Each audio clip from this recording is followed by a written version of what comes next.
Halo semua, kita sering mendengar bahwa Allah menciptakan manusia. Tetapi, pada video ini, saya ingin membahas Allah yang diciptakan oleh manusia. Oke, kita mulai aja ya.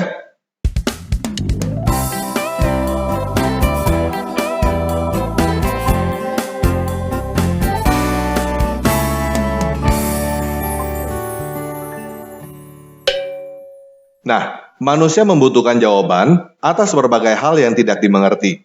Dan jawaban yang paling gampang untuk segala sesuatu yang tidak diketahui adalah Tuhan dan setan. Sebagai contoh, pada zaman dahulu kala ketika ada petir, timbul pertanyaan, kenapa ada petir? Jawaban yang paling gampang adalah karena ada Tuhan petir.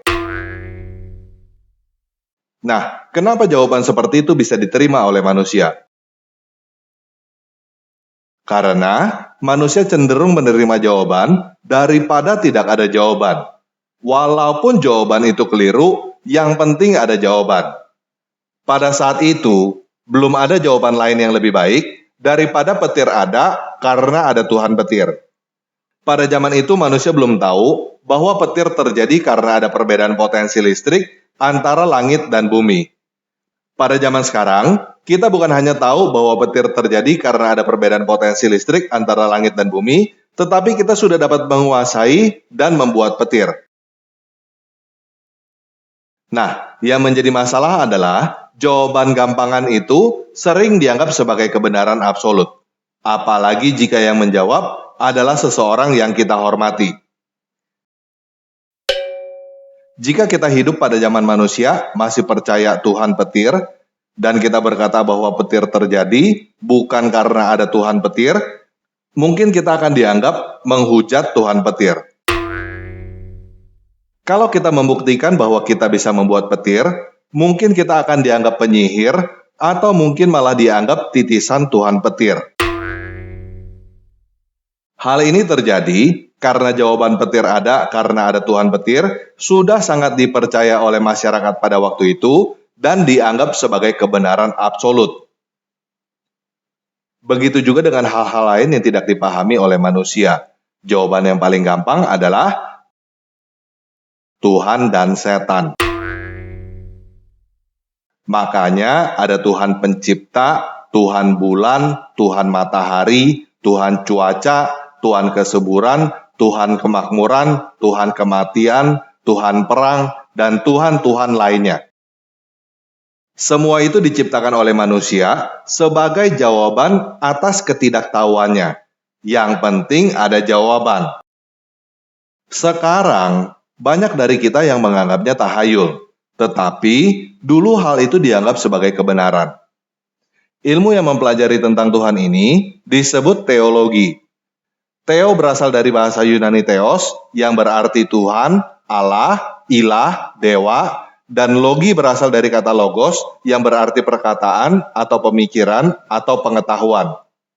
Jadi, secara harafiah, teologi artinya adalah perkataan atau pemikiran atau pengetahuan tentang Tuhan, Allah, ilah, atau dewa. Namun, hal ini juga bisa berarti ilmu untuk menciptakan Allah yang masuk akal.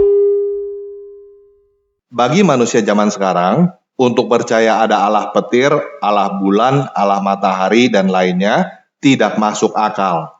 Tetapi, bagi manusia zaman dulu, hal itu sangat masuk akal dan menjadi kebenaran bagi mayoritas masyarakat.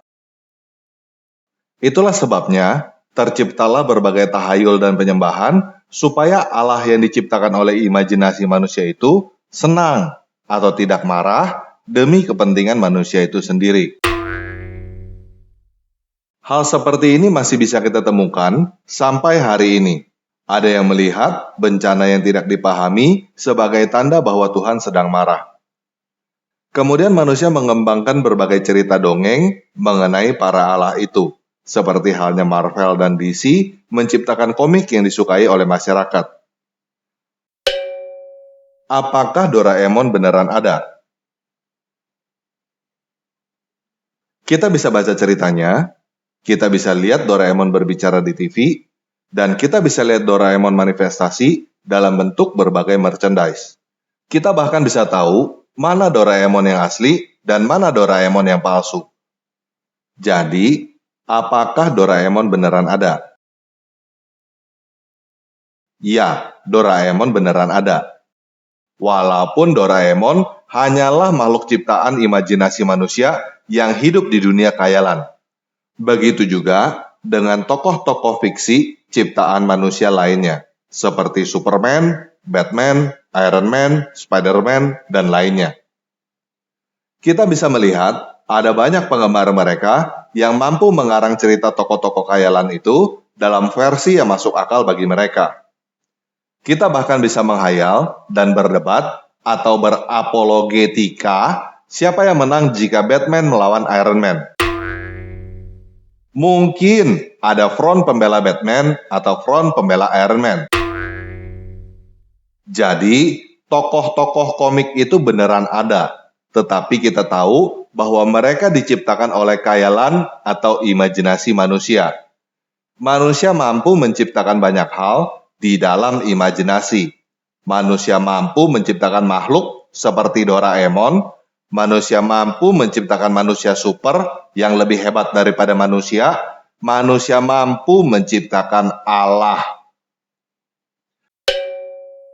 Nah, seturut dengan perkembangan waktu, manusia lebih menyukai Allah yang satu daripada Allah yang lain, atau berpikir bahwa Allah yang satu lebih penting daripada Allah yang lain. Sama seperti ada yang lebih menyukai Batman daripada Superman, Iron Man, dan lainnya. Atau ada yang lebih menyukai Iron Man daripada Batman, Doraemon, dan lainnya. Bahkan ada yang lebih menyukai tokoh antagonisnya. Sederhananya begini, bagi para pedagang, Allah kemakmuran lebih penting daripada Allah yang lain. Bagi para pelaut, Allah laut lebih penting daripada Allah yang lain. Hal ini yang mendorong dari politeis menjadi monoteis. Sebuah kota yang isinya pelaut semua akan menjadi monoteis menyembah Allah laut. Sebuah kota yang isinya petani semua akan menjadi monoteis menyembah Allah kesuburan. Teologi pun berubah. Manusia menciptakan Tuhan monoteis yang lebih masuk akal bagi mereka. Mereka mulai mengarang cerita bagaimana Tuhan yang satu ini lebih penting daripada Tuhan yang lain. Tuhan yang mempunyai lebih banyak kekuatan supranatural lebih disukai daripada Tuhan yang hanya mempunyai satu kekuatan supranatural. Ada Tuhan monoteis yang disebut juga Tuhan monolatri atau Tuhan kawasan. Kita bisa melihat contohnya, Baal menjadi dewa tunggal bangsa Kanaan dan Allah menjadi dewa tunggal bangsa Arab. Tentunya dengan teologi baru, manusia menciptakan berbagai dongeng supaya dewa tunggalnya masuk akal bagi mereka. Jadi, kalau kamu berkata bahwa Tuhan itu cuma satu, maha kuasa, maha sempurna, maha segala-galanya, itu adalah Tuhan menurut konsep kamu. Kamu sering mendengar kata konsep Tuhan, kan? Apa artinya konsep Tuhan? Konsep Tuhan artinya bagaimana cara kamu berimajinasi atau menghayal tentang Tuhan. Tuhan yang sesuai dengan konsep kamu adalah Tuhan yang kamu ciptakan sesuai dengan imajinasi dan hayalan kamu. Mungkin konsep Allah yang masuk akal bagi imajinasi kamu adalah Allah yang tidak dapat dilihat, tidak punya bentuk, tidak tahu di mana keberadaannya, dan tidak dapat dibuktikan. Tetapi bagi saya, sesuatu yang tidak dapat dilihat, tidak punya bentuk, tidak tahu di mana keberadaannya, dan tidak dapat dibuktikan, artinya adalah sesuatu yang tidak ada. Atau hal itu hanya ada di dalam imajinasi kamu. Manusia itu berbeda-beda. Masuk akal bagi sebagian orang, belum tentu masuk akal bagi sebagian orang yang lain. Nah, karena banyak perbedaan di dalam ilmu menciptakan Allah ini, pertanyaannya adalah, jadi Allah mana yang benar? Apakah semuanya benar? Atau salah satu benar? Atau mungkin semuanya salah? Jangan-jangan Allah itu memang hanya makhluk ciptaan manusia. Jangan-jangan Allah itu sebenarnya tidak ada. Bagaimana cara membuktikan Tuhan mana yang benar? Zaman dulu, orang menggunakan cara primitif dan bodoh yang disebut perang. Tuhan mana yang benar? Tuhan lu atau Tuhan gue? Kita berantem aja. Siapa yang menang, Tuhannya adalah Tuhan yang benar. Di zaman modern ini pun kita masih melihat ada orang-orang bodoh yang membela Tuhan khayalannya dengan cara primitif seperti itu. Tetapi, sebagian besar sudah lebih menggunakan cara modern dengan argumentasi, logika, dan hati nurani. Contohnya begini, bagi teman-teman yang Muslim, Tuhan yang menciptakan langit dan bumi adalah Tuhan yang berkata bahwa bintang-bintang berada di lapisan langit yang terdekat dengan bumi. Hal ini ada di dalam Al-Quran surat 37 ayat 6, 41 ayat 12, dan 67 ayat 5. Bagi saya, Tuhan yang berkata bahwa bintang-bintang berada di langit yang terdekat dengan bumi, tidak mungkin adalah Tuhan yang menciptakan langit dan bumi. Karena sekarang pada abad ke-21 ini, kita tahu bahwa bintang-bintang tidak berada di langit yang terdekat dengan bumi. Bagi saya, Tuhan yang berkata bahwa bintang-bintang berada di langit yang terdekat dengan bumi adalah Tuhan yang diciptakan oleh manusia abad ke-7. Karena manusia abad ke-7 masih belum tahu bahwa bintang-bintang tidak berada di langit yang terdekat dengan bumi. Nah, kenapa teman-teman yang Muslim masih percaya bahwa Tuhan yang berkata bahwa bintang-bintang berada di langit yang terdekat dengan bumi adalah Tuhan yang menciptakan langit dan bumi? Kemungkinan pertama, mereka masih belum tahu bahwa bintang-bintang tidak berada di langit yang terdekat dengan bumi. Kemungkinan kedua, mereka tidak tahu atau tidak mau tahu bahwa Tuhan mereka berkata bintang-bintang berada di langit yang terdekat dengan bumi. Kemungkinan ketiga, mereka tidak mampu paham bahwa Tuhan yang berkata bintang berada di langit yang terdekat dengan bumi tidak mungkin adalah Tuhan yang menciptakan langit dan bumi. Kemungkinan keempat, karena mereka mempunyai banyak kepentingan seperti pergaulan, perkawinan, dan lain sebagainya. Kemungkinan kelima, karena Tuhan mereka menjanjikan apa yang mereka inginkan, seperti harta, kekuasaan, poligami, 72 bidadari khayalan, dan lain sebagainya. Kemungkinan keenam karena mereka takut. Entah karena takut neraka, takut tekanan lingkungan sosial, takut kehilangan keluarga, teman, jabatan, dan lain sebagainya.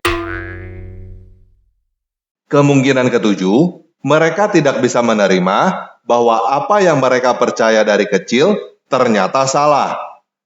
Entah karena hal itu terlalu menyakitkan, atau karena harga diri, malu, dan lain sebagainya. Biasanya, mereka yang tidak bisa terima ini akan memeras otak menggunakan logika mereka untuk memodifikasi Tuhan ciptaan mereka supaya Tuhan ciptaan mereka itu masuk akal lagi. Atau berbuat anarkis, berusaha membungkam dengan berbagai cara. Tetapi, biasanya teman-teman Muslim yang sudah sadar langsung murtad. Nah, kita bisa berdebat panjang dan lebar tentang konsep Tuhan. Kita bisa menghayal seharusnya Tuhan yang kita ciptakan itu seperti apa. Tetapi, bagi saya, yang lebih menarik adalah dampaknya pada tingkah laku manusia. Karena makna lain dari Tuhan, Allah, Dewa, adalah idola. Sederhananya begini, jika seseorang menyembah Tuhan seks, kira-kira orang itu seperti apa? Jika seseorang menyembah Tuhan perang, kira-kira orang itu seperti apa? Jika seseorang menyembah Tuhan yang tidak punya sekutu tetapi punya banyak musuh, kira-kira orang itu seperti apa?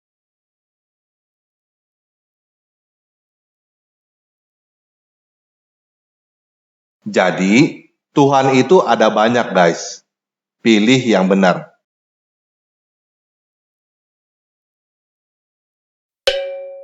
Saya memilih Tuhan yang terbukti mampu bangkit dari kematian dan hidup abadi di dalam catatan sejarah manusia.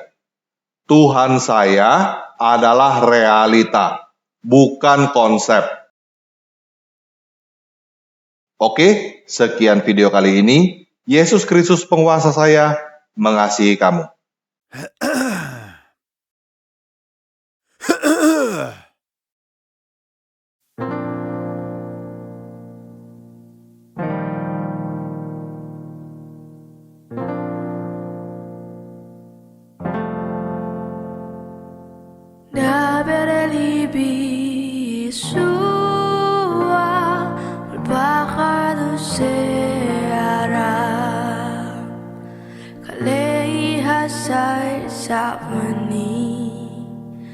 Hasebi selo etba Mili masiko pasar Mili me fio diva Debere libi sua Tabe kirbi salva Berbicaralah Yesusku di bawah sayapmu, Kaulah tempat berlindungku yang menghapus tangisku.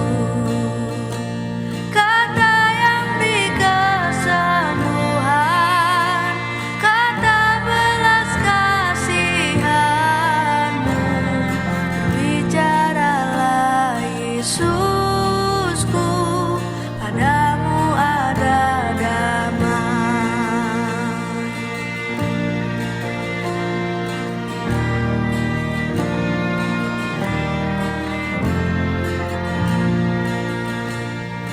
Dabeli Yeshua, Eda Elohim Hasma, Kumilat Chaharisbi. Zevotili mutka Milim sekum rabakoa Milim sedidut baos Dabereli bisua Tabkhalis dun maos Berbicaralah Yesusku dengan suara lembut, periksalah hati ini, ajarku untuk taat, bersyukur dalam cintamu, menyerah pada rahmatmu, berbicaralah Yesusku, ajarku mengenalmu.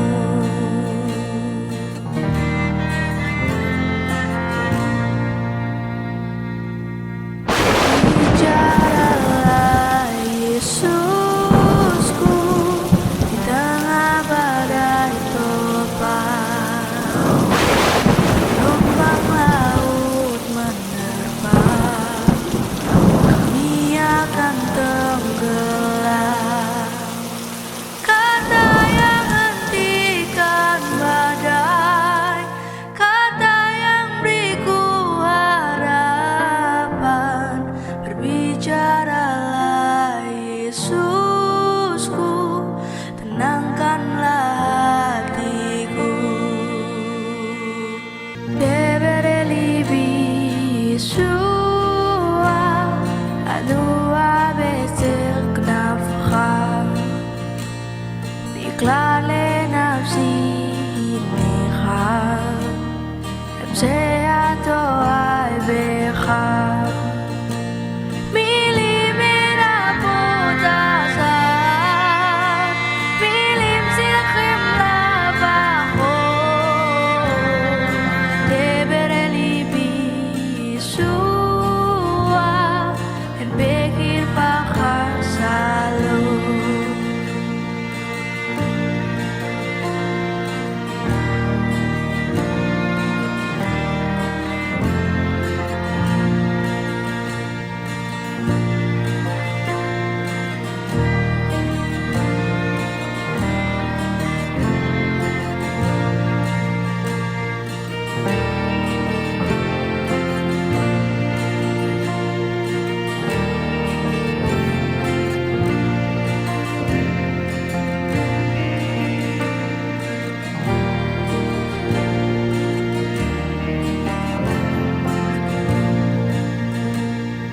Berbicaralah Yesusku, sang perkataan dewa,